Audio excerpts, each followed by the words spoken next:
and welcome back to my channel. Today I'm going to be doing the brain browsing back tag, and I was tagged by Courtney over at Tangible Reads, so thank you for tagging me. I will leave her link as well as the creator's link and the links to all of the people who I tag down below in the description. I'm not going to read out who I tagged since I didn't write it down in my notebook, but all of the people will be down below, so go check them out and see if your name is down there.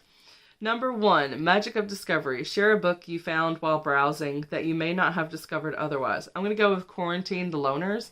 I only saw this because it was at my library in the YA section, and the title Quarantine grabbed my attention. This was before the pandemic, but I absolutely love any type of story that has to do with viruses or outbreaks or anything that's kind of apocalyptic.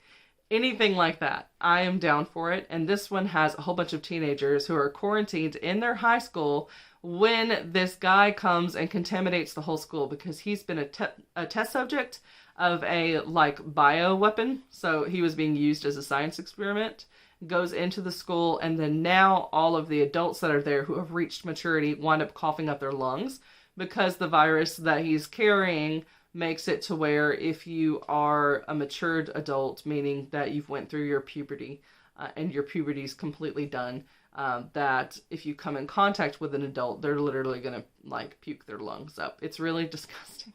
It's very graphic. There are some graphic things that happen within the story as well, and triggers that you would probably want to be aware of.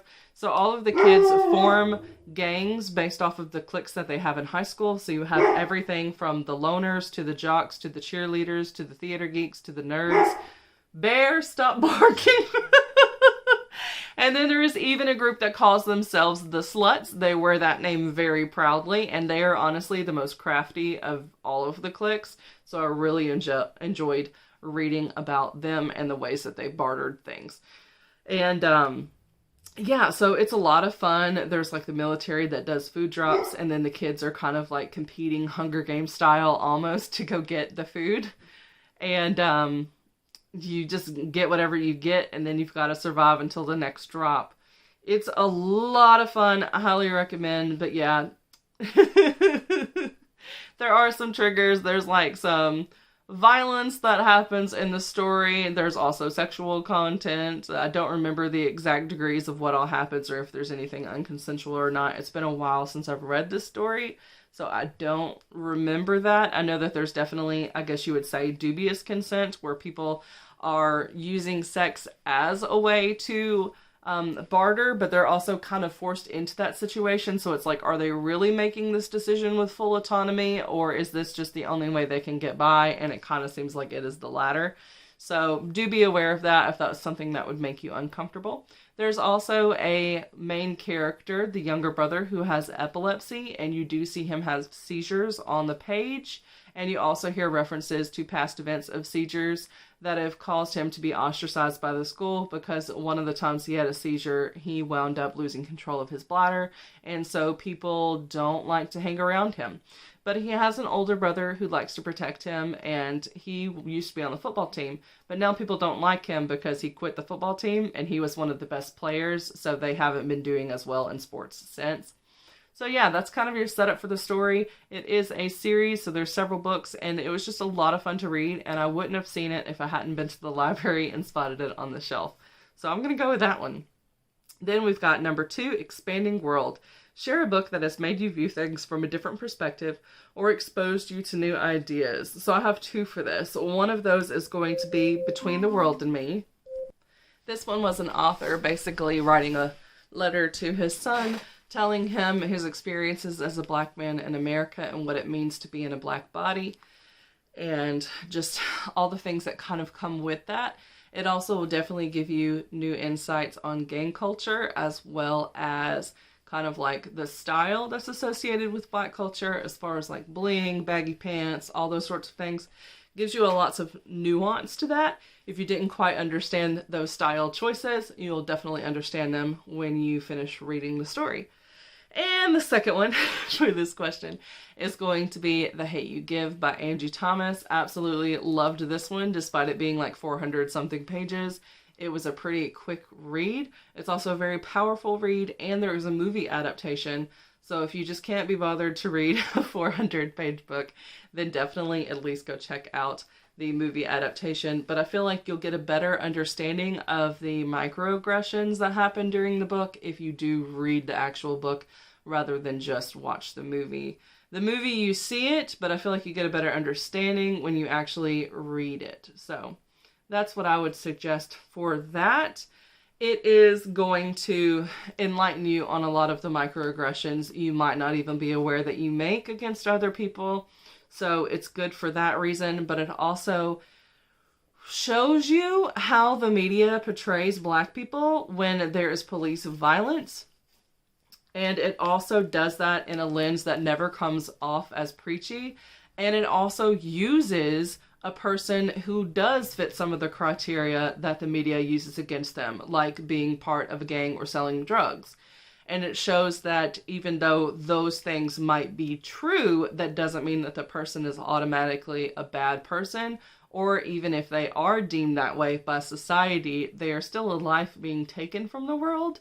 And there's something wrong with that, and it just happens more and more often as something that needs to be stopped. And it's all about Star kind of getting her voice and speaking out against things and seeing just how bad it is. There's also her uncle, which I really appreciated because he's the cop.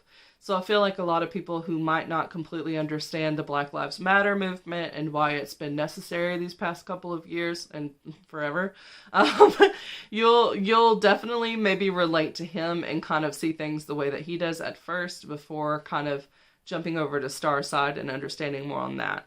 With me having a past, being in the military, being an authoritative figure, it is hard to accept that the world is not the way it's supposed to be. And even though that there's rules and there's trainings and all of this other kind of stuff, there's still people who throw that all out the window and let their racist bigotry influence their actions and see Black bodies as threats just at face value and then take their lives because of that.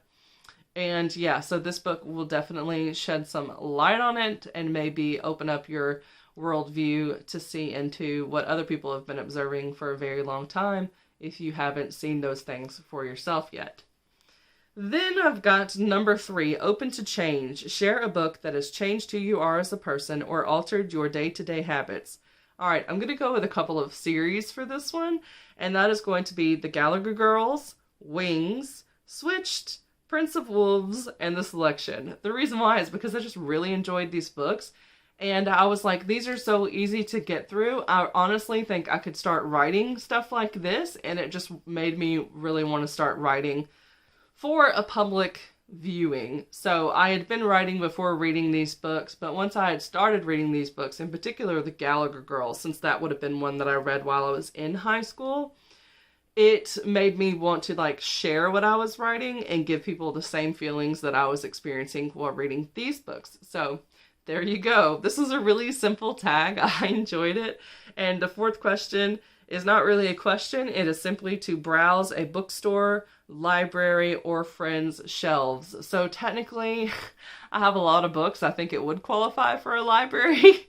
So I guess I'll just briefly show you some of the books on my shelf and that'll count. I don't know.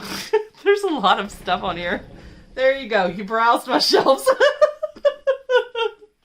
So here's my book of the month selection, is all those right there on that top row.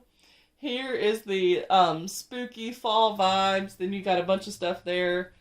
Things are all out of order from when I was doing tags, an earlier version where I was actually showing books. But yeah, I got a lot of books. As you can see, my shelves are very unorganized right now. I've just been moving stuff around. Those top stuff is books that I've read this year in particular. Those on that part aren't, but anyway. And then I've got these. As I said, my shelves are pretty messy right now. But anyway, there you go. That is all for this tag. Don't forget to check out the description for all of those special links, and I will see y'all in the next video. Bye!